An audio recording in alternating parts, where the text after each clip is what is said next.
नमस्कार, प्रांजल ज्ञान गंगा में आप सभी का स्वागत है। हम संक्षिप्त महाभारत का पाठ कर रहे हैं, जिसमें कि ये जो सारी कथाएं चल रही हैं वो आदि पर्व में से चल रही हैं। कल हमने हिडिंबा के साथ भीमसेन का विवाह और घटोत्कच के जन्म की कथा सुनी थी और पांडवों का एक चक्रा नगरी में प्रवेश की कथा को सुना था। आज हम आत्र ब्राह्मण परिवार पर कुंती की दया की कथा को सुनेंगे, जो कि इस प्रकार है। तो कथा शुरू करते हैं। चलिए।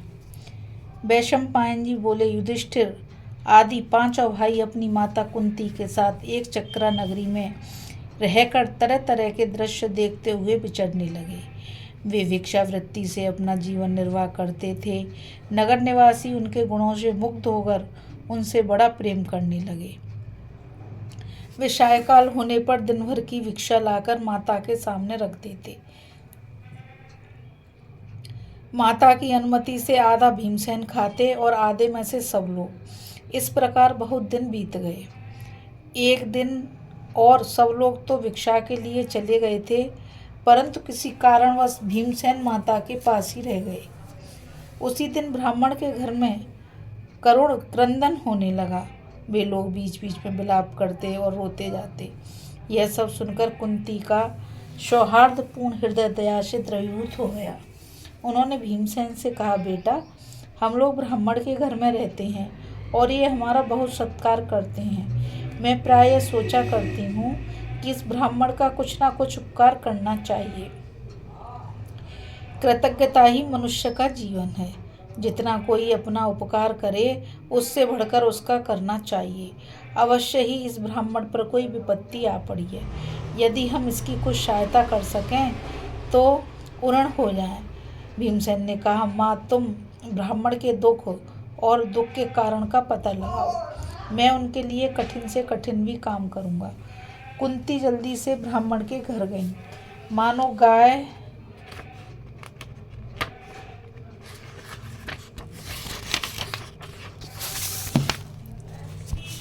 बंधे बछड़े के पास दौड़ी गई हो।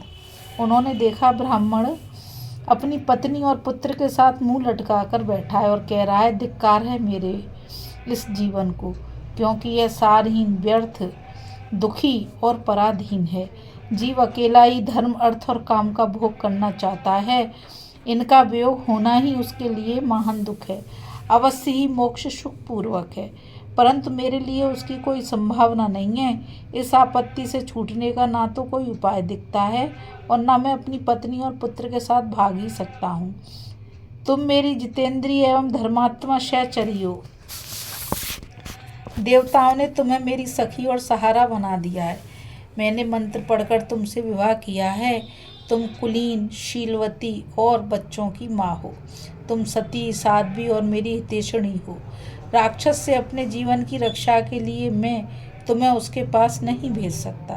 पति की बात सुनकर ब्राह्मणी ने कहा, स्वामिन, आप साधारण मनुष्य के समान शोक क्यों कर रहे हैं? एक ना एक दिन सभी मनुष्यों को मरना ही पड़ता है। फिर इस अवश्य भावी बात के लिए शोक क्यों किया जाए? पत्नी, पुत्र अथवा पुत्री सब अपने लिए ही होते हैं। आप विवेक के बल से चिंता छोड़िए, मैं स्वयं उसके पास जाऊंगी।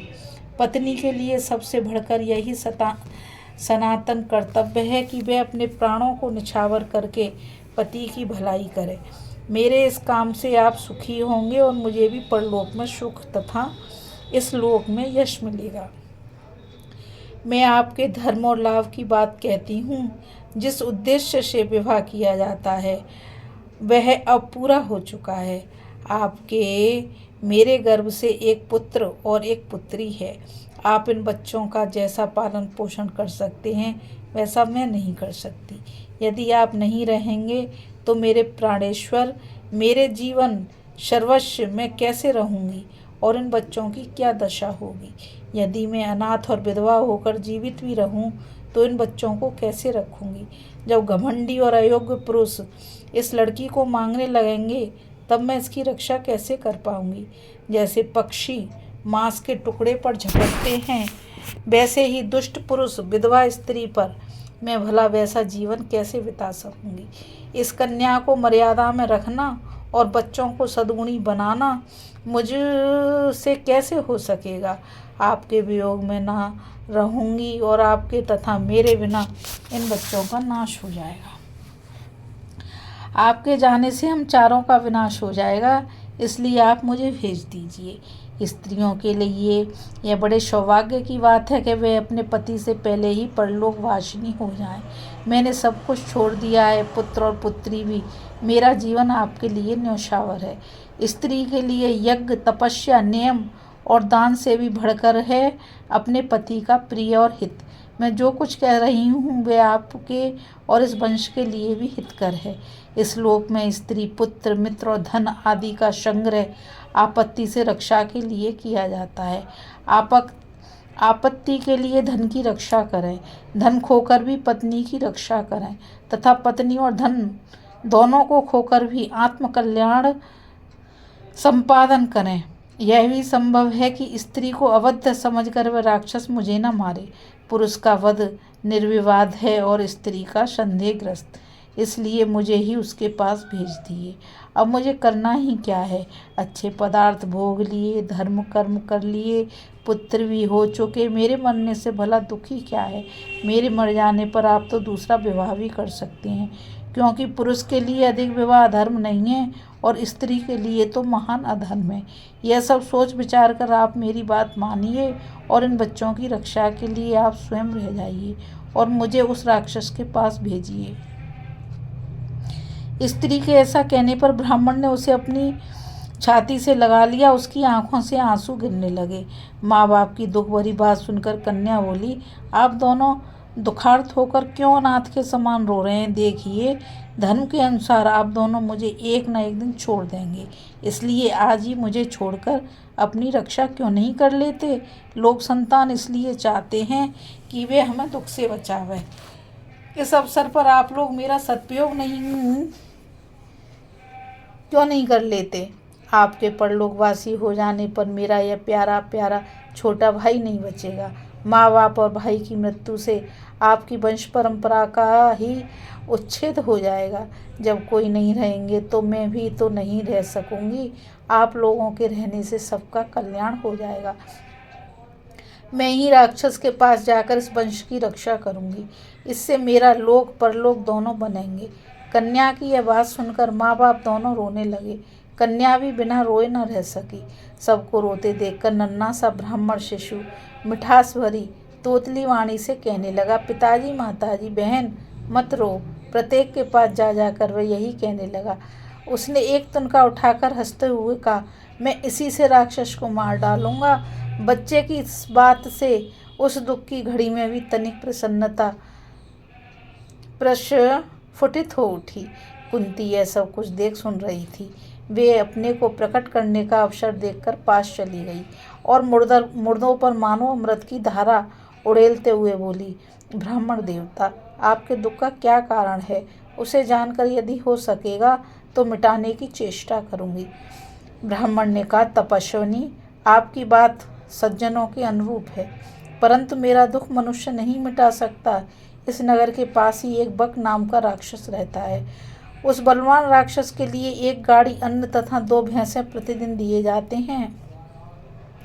जो मनुष्य लेकर जाता है उसे भी वह खा जाता है। प्रत्येक गृहस्थ को यह काम करना पड़ता है, परंतु इसकी बारी बहुत वर्षों के बाद आती है। जो उससे छूटने का यत्न करते हैं वह उनके सारे कुटुंबों को खा जाता है। यहाँ का राजा यहाँ से थोड़ी दूर वैत्रकीय गृह नामक स्थान में रहता है। वह अन्यायी हो गया है और इस विपत्ति से प्रजा की रक्षा नहीं करता। आज हमारी बारी आ गई है। मुझे उसके भोजन के लिए अन्न और एक मनुष्य देना होगा। मेरे पास इतना धन नहीं है कि किसी को खरीद कर दे दूं और अपने सगे संबंधियों को देने की शक्ति नहीं है। अब अपने छुटकारे का कोई उपाय न देखकर मैं अपने सारे कुटुंब के साथ जाना चाहता हूँ। वह दुष्ट सभी को खा डालेगा। कुंती ने कहा, ब्राह्मण देवता, आप डरें ना और ना शोक करें, उससे छुटकारे का उपाय है। मैं समझ गई, आपके तो एक ही पुत्र और एक ही कन्या है। आप दोनों में से किसी का जाना भी मुझे ठीक नहीं लगता। मेरे 5 लड़के हैं, उनमें से एक पापी राक्षस का भोजन लेकर चला जाएगा। ब्राह्मण ने कहा, हरे हरे, मैं अपने जीवन के लिए अतिथि की हत्या नहीं कर सकता। अवश्य ही आप बड़ी कुलीन और धर्मात्मा हैं, तभी तो ब्राह्मण के लिए अपने पुत्र का भी त्याग करना चाहती हैं। मुझे स्वयं अपने कल्याण की बात सोचनी चाहिए। आत्मवध और ब्राह्मण के वध विकल्प में मुझे तो आत्मवध ही श्रेष्ठकर जान पड़ता है। ब्रह्मत्या का कोई प्रायश्चित नहीं है। अनजान में भी ब्रह्मत्या करने की अपेक्षा अपने को नष्ट कर देना उत्तम है। मैं अपने आप तो मरना चाहता नहीं, दूसरा कोई मुझे मार डालता है तो इसका पाप मुझे नहीं लगेगा। चाहे कोई भी हो जो अपने घर आया, शरण में आया, जिसने रक्षा की याचना की, उसे मरवा डालना बड़ी नृशंसता है। आपत्ति काल में भी निंदित और क्रूर कर्म नहीं करना चाहिए। मैं स्वयं अपनी पत्नी के साथ मर जाऊं, यह श्रेष्ठ है, परंतु ब्राह्मण वध की बात तो मैं सोच भी नहीं सकता। कुंती ने कहा, ब्राह्मण, मेरा भी यह दृढ़ निश्चय है कि ब्राह्मण की रक्षा करनी चाहिए। मैं भी अपने पुत्र का अनिष्ट नहीं चाहती, परंतु बात यह है कि राक्षस मेरे बलवान, मंत्र सिद्ध और तेजस्वी पुत्र का अनिष्ट नहीं कर सकता। वह राक्षस को भोजन पहुंचाकर भी अपने को छुड़ा लेगा, ऐसा मेरा दृढ़ निश्चय है। अब तक न जाने कितने बलवान और विशालकाय राक्षस इसके हाथों मारे गए हैं। एक बात है, इसकी सूचना आप किसी को ना दें, क्योंकि लोग यह विद्या जानने के लिए मेरे पुत्र को तंग करेंगे। कुंती की बात से ब्राह्मण परिवार को बड़ी प्रसन्नता हुई। कुंती ने ब्राह्मण के साथ जाकर भीमसेन से कहा,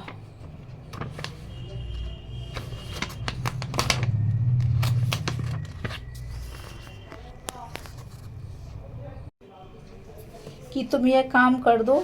भीमसेन ने बड़ी प्रसन्नता के साथ माता की बात स्वीकार कर ली।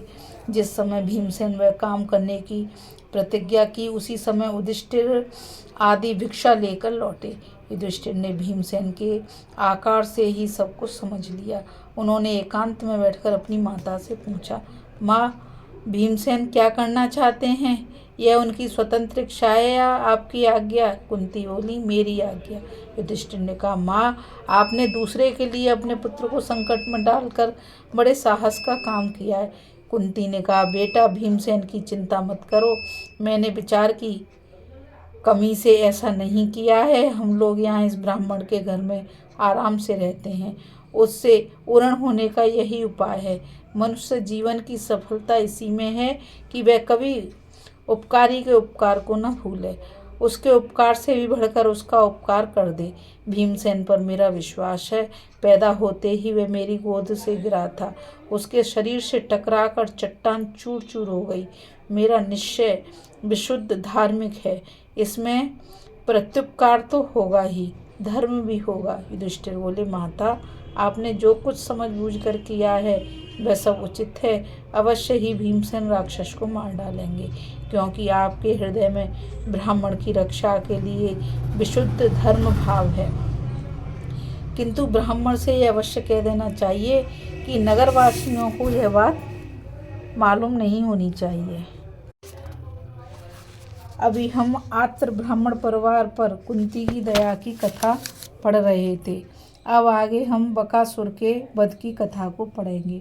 इस कथा में बस इतना ही, और मैं आप सभी से यही कहना चाहूँगी कि आप सब इस चैनल को ज़्यादा से ज़्यादा लाइक, शेयर और सब्सक्राइब कीजिए, ताकि ये अद्भुत ज्ञान घर घर पहुँच सके। और इस कथा में बस इतना ही। मुझ गीता रावत को आज्ञा दीजिए। कल फिर मिलेंगे एक नई कथा के साथ। राधे राधे। जय श्री कृष्ण। नमस्कार।